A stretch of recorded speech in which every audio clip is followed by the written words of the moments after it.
in this case, you're not representing one stream of waste, but you're supposed to segregate into different buckets on your board. And as you move along, there's like negative and positive points that you get for different actions. Like if you forgot to segregate the waste, then you lose a point, and so on and so forth. And that made it more interactive, and also taught like children like very subtly that not segregating it was bad, because they lost points for it and they didn't win because of that. That was from the middle of this episode. Are you wondering what is it all about? Stay tuned for the full conversation.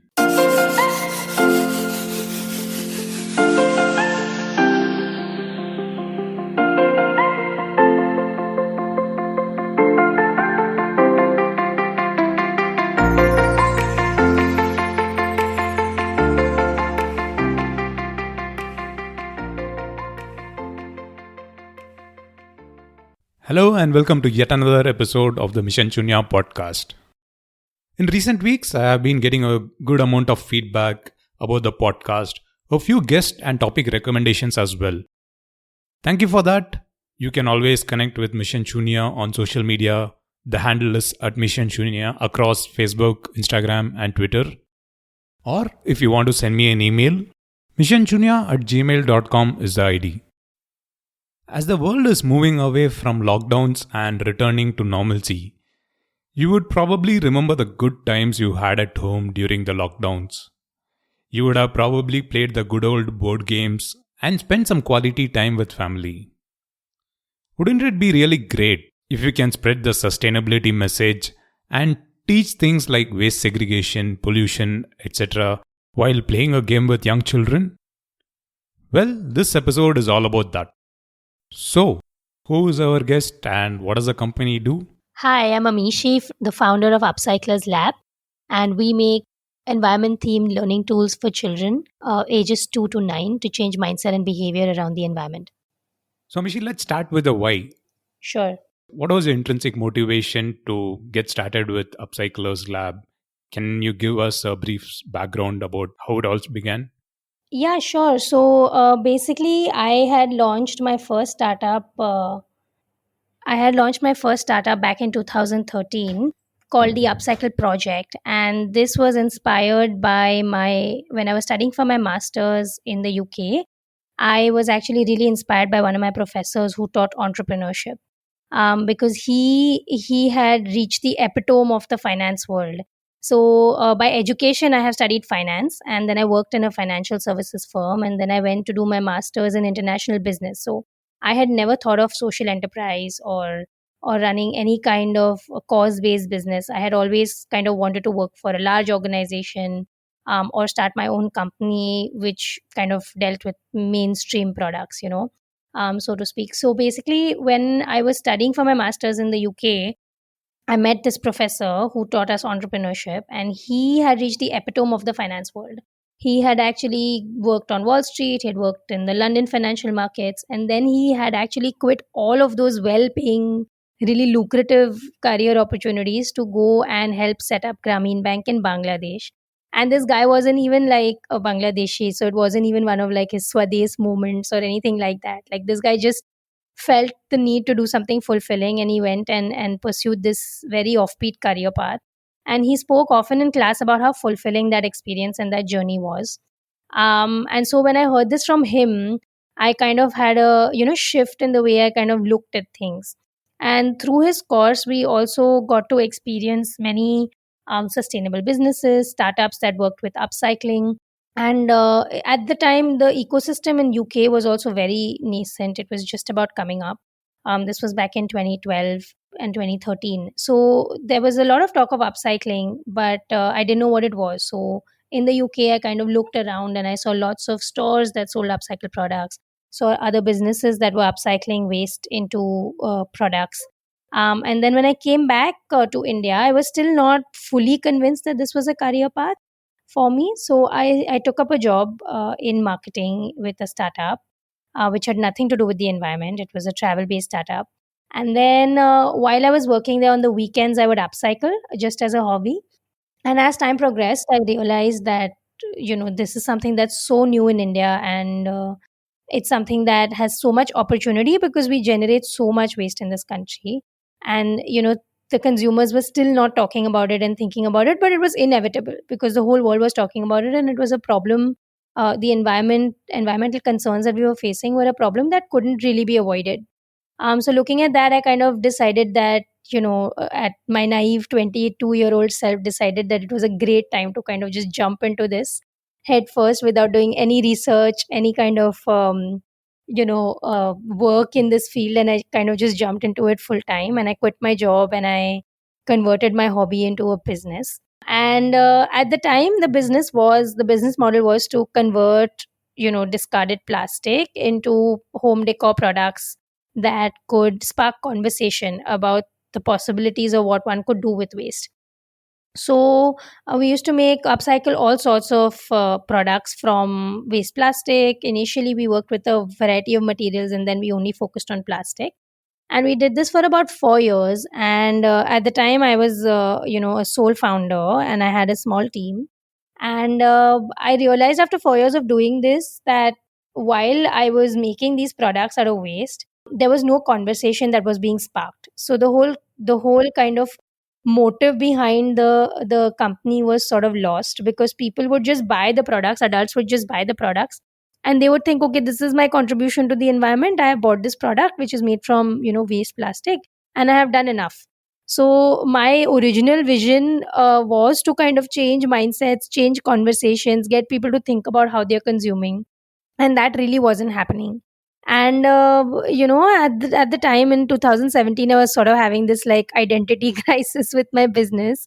And I was also working simultaneously on a project with the Global Shapers Mumbai Hub, a volunteer project where we worked with about 1,500 students to convert, waste plastic, post consumer thin plastics into eco bricks. So they made these eco bricks by hand using thin waste plastics from their lives and a waste pet bottle. And these 1,500 students that we worked with, me and my colleagues worked with, we realized that they were great agents of change. They got, their parents involved, their teachers involved. They even got like the local, political parties, BMC, everyone involved in this conversation because they believed so strongly about it. And that's when I kind of had my aha moment that I was working with the wrong TG, and I needed to work with kids. Because even though with our past company we had done a lot of sales, we had sold all over the country, we had got a lot of media visibility, that kind of vision wasn't being fulfilled. And for me, it was like, if I'm not fulfilling the vision, why even go through the trouble of upcycling the plastic? You may as well make virgin plastic. It's not like any of your customers are checking it or anything like that. It's really stupid to be in this business if you're not really fulfilling the mission and vision behind it. And so when I did this project, I was like, okay, I had this aha moment. And I then in 2018 decided to start working with kids.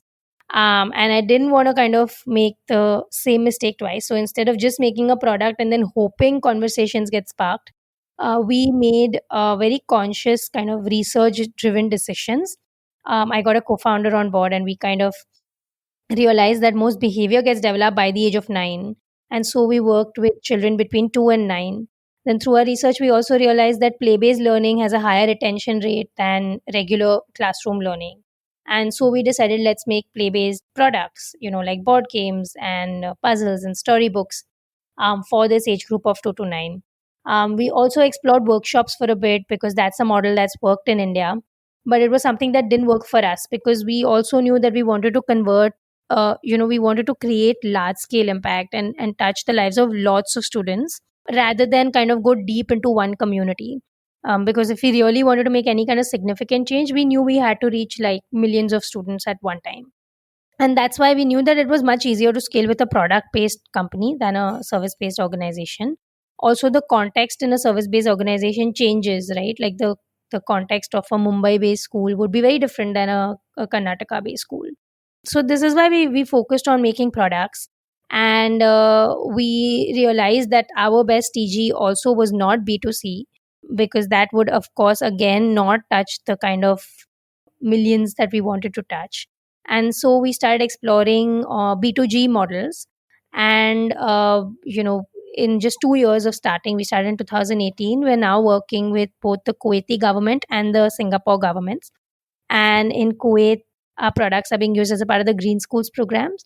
And in Singapore as well, there's a recycling company that is using our products to kind of track behavior change and make significant impact using our tools in changing perceptions around waste. Amishi, I must admit, I definitely get people who are really interested and passionate about their work. And when they tell about the why they get started with what they do, I mean, it really moves people. And it's an interesting story, and it's a good start. And it's good to know the why behind the work that you do. Now, moving to the actual product, your target group is defined. You want to target the kids between 2 to 9. Right. What is that unique proposition that you're bringing into the tools that you're offering them? Of course, it's good to tell them about upcycling, waste segregation, and all everything about sustainability. But what is a different thing that you're bringing to the table? Sure. So we have a variety of products. One of the things that I realized when I was working on waste was, environmental problems do not occur standalone, right? So when you have a problem with waste, it's not just a problem with waste. It's also an ocean conservation problem. It's also an air pollution problem. So it's also an animal conservation problem. So there's so much kind of interconnectedness between the environmental concerns that we face today, that is something that not too many people talk about, and this is something that not a lot of people realize as well, right? So a lot of people don't understand that 70% of oxygen, for example, comes from the ocean. Everyone's talking about like protecting the trees and planting new trees, and they feel really good when they plant a new tree, even if they just like donate 10 rupees and get a new tree planted somewhere, but they don't understand the actual impact that's kind of happening through that. And so we wanted that kids at a very early age kind of understand these things and understand the interconnectedness. So our products are not just on waste anymore. Our products are on a bunch of different topics. So, for example, we have a new board game coming up later this year, which hopefully we're going to be launching on a Kickstarter. And basically, it's an ocean conservation game that not only talks about plastic waste, which is what most people talk about when they talk about ocean conservation, but it also talks about like effluents. It also talks about oil spills. Also talks about fishing nets, which is a very significant waste stream in the ocean, and not too many people talk about it. These are the kind of topics we cover, and when we also do that, we also teach cause and effect. So, for example, through our board game on ocean conservation, we have a flipping the card system on the board, and everything is very visual. We've not added any text on the board, just so that anyone using any language can kind of play the game, as long as there's one main English speaker who can read the instruction card. So the game itself, how it works is that there are pollutant cards on your main waste pod, which is the ocean, and then when they're flipped, you can see the cause and effect of that pollutant. So, for example, if it's a piece of plastic, when you flip the piece of plastic, you can see that there's a marine animal that's actually getting impacted by that piece of plastic. Similarly, with effluents, you can see that at the back of the card that there's coral bleaching that's occurring because of the effluent. So the idea is to also visually show children, because also visuals are such a powerful way to communicate. We're visually trying to show children what the cause and effect of those pollutants are. Because you can tell kids or you can tell adults like don't litter. But when they visually see what's happening when they litter, or what's happening when that action gets translated into something else, it's very powerful, and it's something that you remember. Which is also why this image of that turtle with a straw sticking out of its nostril really went viral globally, and we saw this huge movement of suddenly people banning straws and saying no, we're going to now use steel straws or bamboo straws, because that image was so powerful. And that's actually what we're trying to do with our games as well, through imagery, through animation, through kind of nice caricatures, illustrations that kind of really can drive change in the minds of children. Visuals, I mean, visuals definitely add value to the entire conversation with kids in general. And glad to know that you bring in different concepts and bring in the visual medium to it. And at this point, just quickly asking you about this particular question. So I understand most of your products are like physical board games and games, physical things. Do you also offer anything on the virtual platforms? So far we haven't. Also, because like I said, the age group that we are very focused on was 2 to 9, and in this age group, parents don't want their children to be exposed to too much screen time. Which is why we consciously made an effort to stick to physical products.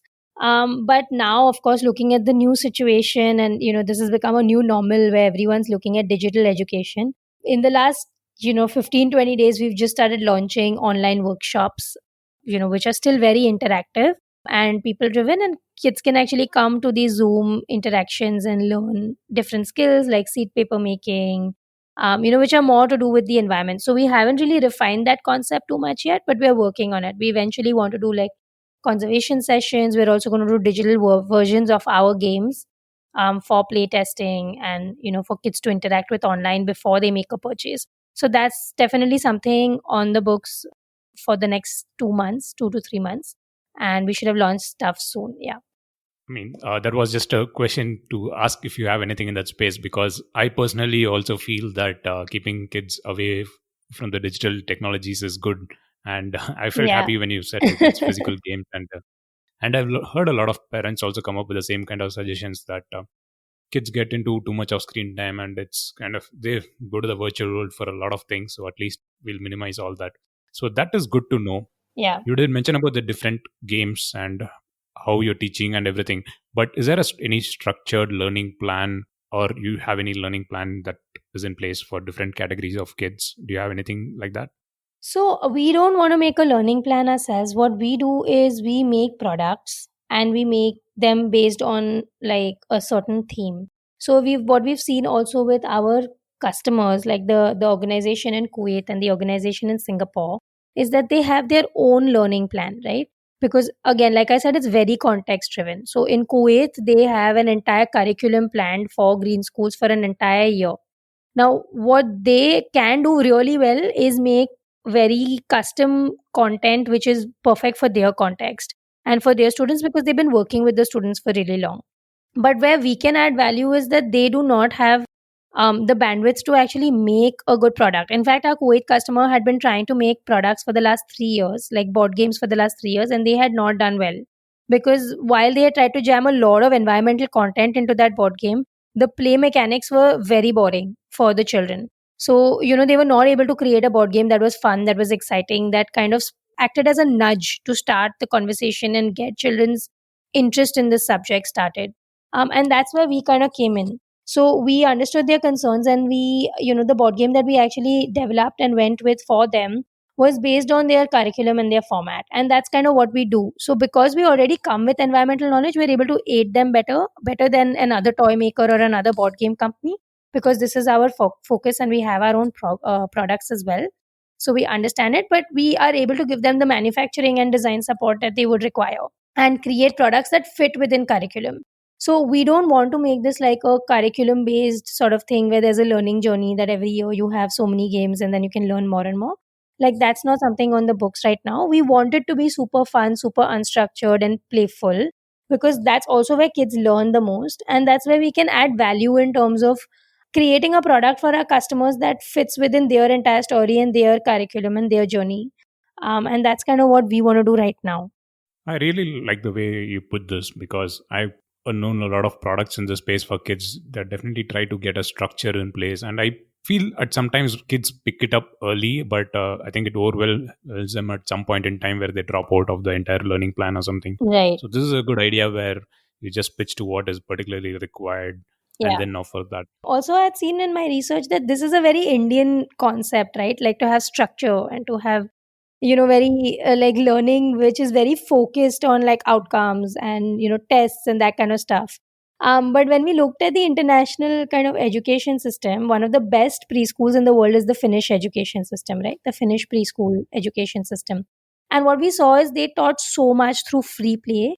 Like literally till the age of 7, they do not even introduce the alphabet. Everything is focused on like free play and, just learning through. They have structured play, but it's very loosely structured. They allow the child to really take control and, build their own curiosity and figure out their own ways of like creatively playing, within that time. And when they actually track that, this is why it's one of the best education systems in the world, because of this format of play. And that is something that's so lacking in India, where right now I see parents are like completely overstimulating their kids, and like every few hours the kids are doing something new, and it's a very structured way of learning, and very often children I end up thinking inside the box because of this, because there's no time left for creative thinking. There's no time left for just being inquisitive or being bored so that they can come up with new ideas.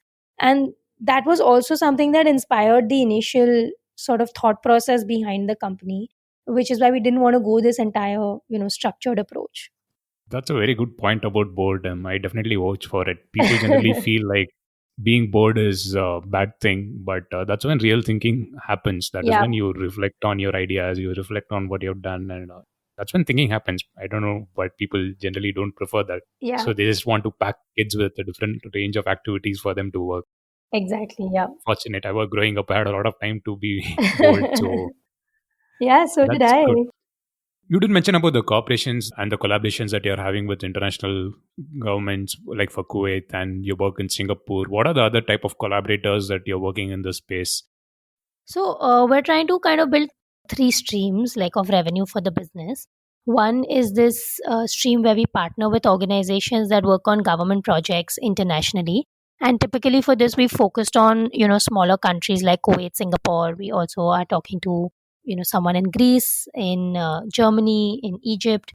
So we're looking at those kind of partnerships where there's they already there's a intent of the government to kind of introduce behavior change initiatives, and programs like this exist, and we can kind of fit within that spectrum of what they're trying to do. But apart from that, we're also trying to build like B2B, a B2B business, where we work with large organizations that sell products retail, but then they have a really large distribution network in different regions. So we're trying to partner with those kind of organizations, again sticking to the idea of having large scale impact versus us trying to build out the entire business B2C from scratch. So these are the kind of two revenue streams that we want to build, and we've seen that this works really beautifully for us as well as a company when we're trying to manufacture, because then economies of scale kick in, and also because we're able to impact a large number of children, which is what we wanted to do. And at the same time, we can fit in within kind of those organizations' vision and mission and what they are trying to do as well. Because a lot of these guys, they don't want to just sell this product standalone. For example, they might be also selling curriculum, or they might be also selling other stuff around the environment, and then this is like a great product that goes as a part of that. So yeah, so this is what we have in the future. And in terms of partnerships, the kind of organizations we've worked with so far, there's a broad range. There are organizations that are not for profit that want to use our products as a way to raise funds. Then the one in Kuwait is an organization. It's a not for profit, but it's a closely affiliated organization. They work very closely with the government.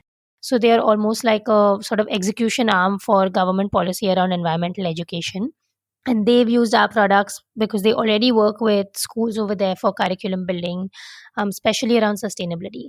So that's the kind of partnership we have in Kuwait. And then in Singapore, we're working with a for-profit, really large recycling corporation, and it's a German company that's essentially won a tender to do recycling in Singapore, in a district in Singapore. And they're using our products for completely different reasons. They're using our products in schools to kind of initiate learning around the environment and to initiate behavior change, so that the end result for them is better and they get better waste segregation rates when they're recycling. So we're working with a very broad spectrum, and because it's so early, we still haven't really understood where the bulk of the market is going to kind of come from. But this is, yes, this is the kind of interest we've seen from these variety of organizations globally. That's interesting, and that's very good to know that you're working with a wide range of partners and potential collaborators. I'm sure during this process you would have definitely assessed and looked at what's the impact that you had, be it getting the message across to kids or in general solving to an extent the recycling problem. So what would you say has been the impact the last few years that you've been in business in this space?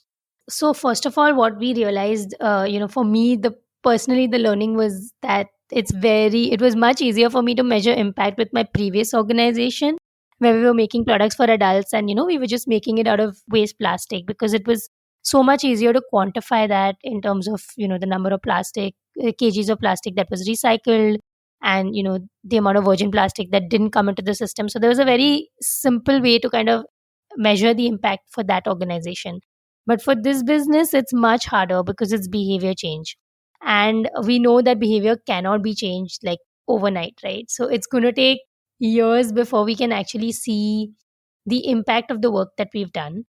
So right now we are looking at innovative ways to measure this impact, and a lot of these projects that we've also implemented are very nascent, so they haven't really gotten the data that we can kind of then process and convert into impact. So it's still a learning for us, and we're still trying to build custom tools with which we can measure impact in the long term as well. But right now we don't have any like hardcore statistics to kind of measure the impact. All we know is that the feedback that we get from customers when they're actually implementing the product is really positive, and we've got tons of feedback. We've of course sold products in India as well in B2C in a very small way, but we've got tons of feedback from parents saying, "No, my kid has learned about waste segregation and this is such a fun way to learn it." And while they're learning it in school, they find this a lot more exciting and a much more engaging way to actually learn the concept. And we've had parents who every time there's a public holiday, they take out our games and like send us pictures of them playing it, short videos of them playing it with their kids. So it's something that we see is having impact, but we haven't been able to give it like a tangible number so far. I can totally relate to that. It's definitely good when you hear from people directly when they say like, I used your product, or just like in my case, when someone listens to this and whenever they see me at a different place, they say like, I listened to the podcast. Yeah, You bring out some different conversations. So those are the kind of things that keep us moving because we are in it for the long game. So I definitely relate to that. Now, right. looking at the fun part of the question, so nudge and behavioral studies and everything is kind of big term words, if I were to say, because governments at a large scale are trying to use them. But in the kind of products, the games, what are the one or two games that you would say like this is the one or two game that I would highly recommend, or the ideation behind the concept or the game? How did you come about if you had to pick one or two games or products that you launched? So our waste segregation board game has actually seen multiple iterations. We started out with a very rudimentary, simple board game where it was a competitive gameplay, and it was very simple where you just have to collect. There's like three little cards that collect different types of waste, and you have to like roll the dice and move along the board and see if that card kind of fits within your waste truck or not. And each person is responsible for a separate waste stream. And then we move from there. We realize that okay, there isn't much interactive play that's going on here, and neither is it very cooperative. So we moved on from that, and we made a second version. We made a couple of versions of it actually, and then the second most impactful version, in our opinion, was one which is also what we've implemented in Kuwait and Singapore, where we went around the board, and there's kind of negative and positive points for doing different actions. So you're not, in this case, you're not representing one stream of waste, but you're supposed to segregate into different buckets on your board. And as you move along, there's like negative and positive points that you get for different actions. Like if you forgot to segregate the waste, then you lose a point, and so on and so forth. And that made it more interactive, and also taught like children like very subtly that not segregating it was bad because they lost points for it and they didn't win because of that. So that kind of feeling stays with them. That thought of loss stays with them, that I didn't lose, I didn't win last time because I forgot to segregate. So, and also obviously through the game you're learning what waste goes in what bin, so there's that learning as well, which is embedded in their mind in a very play based manner, so that when they actually go out into the real world, they recognize, okay, the green bin is for wet waste. And then from there, like this year we created a competitive version of that same game where you can also steal your competitors waste, also to show like okay, waste has value. And then we also introduced concepts like landfill in this new version, where you see what visually what happens to your waste if you don't segregate it, it goes into the landfill. And then we also introduced concepts like composting, incineration, and recycling.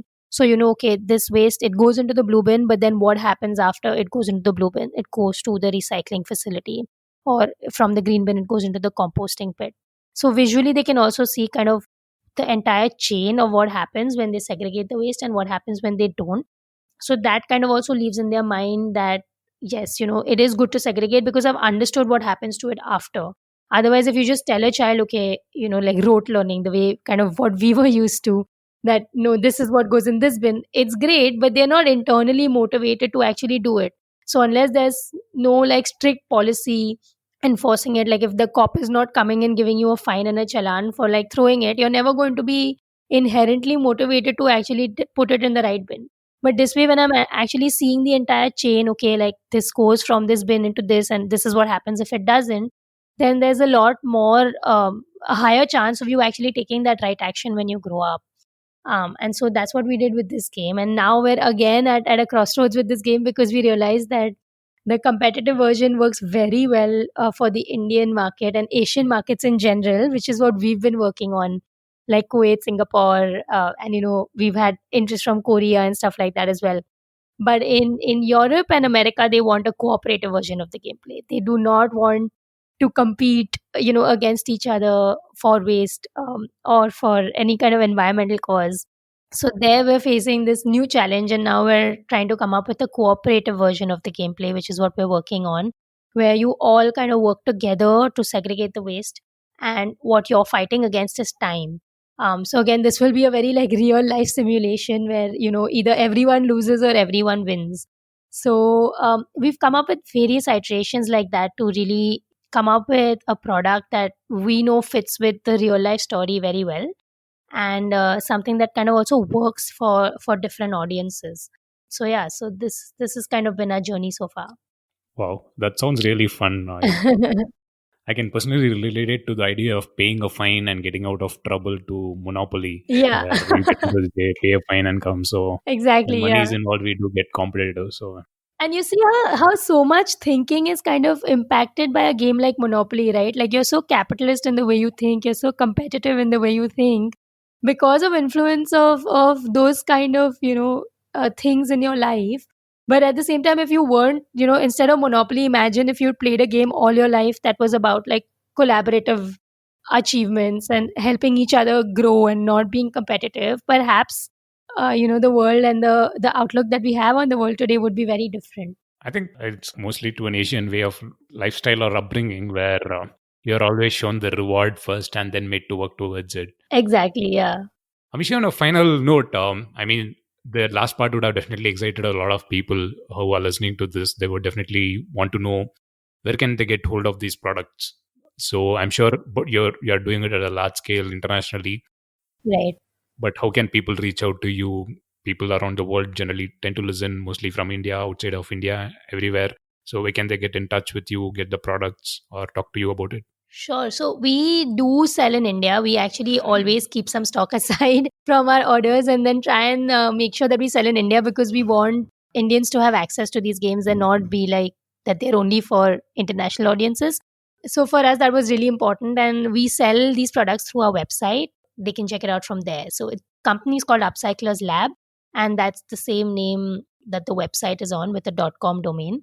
And they can also follow us on Instagram. We're really active on Instagram as well. And we have constant updates on new products, on new workshops, on new collaborations on our Instagram page. If they want to reach out to me personally, then they can do so on LinkedIn as well. I'm available on LinkedIn, and I'm happy to connect with anyone who's interested in this.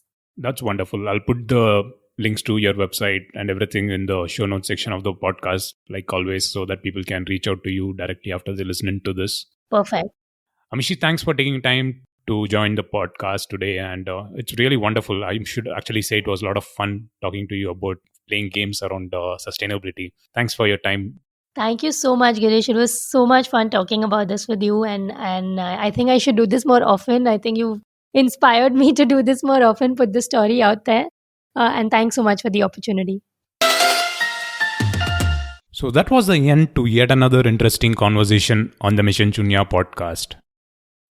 I hope you noticed how Amishi pivoted in her business early, stuck to the core principles of having a bigger impact in the sustainability space, rather than just doing the business in the normal fashion. And talking of the games itself, I like the way each game was conceptualized, keeping in mind the end consumer, which in this case happens to be young kids, how they would interact, what they would learn, etc. etc. So head over to upcyclerslab.com to find out more. The links to the website and to connect with Amishi are in the show notes section of this podcast episode, so that you can check in the future. Now on to this week's action item towards Mission Shunya. Well, I really want to stick with games and toys. I'm sure at some point you would discard the old games and toys from your household. So while you do that, please do it responsibly. Most of them could be plastic. So use the opportunity to teach children about the process of plastic recycling and look for locations around you where they collect waste for recycling. It's another good opportunity to put things into practice for the young kids. 2 weeks from now, as always, you will get another episode directly to your device. That is, if you have subscribed to this podcast. If not, please do hit subscribe or mark Mission Shunya as a favorite depending on the platform and app that you use. And if you like the show, do give a rating, write a review, or share it with friends and colleagues. Like in the games we play, the more the merrier. It takes only about 30 seconds to share the episode link with 3 people in your network. So please consider doing that. So with that, this is Girish Shivakumar signing off. And as always, thank you for listening.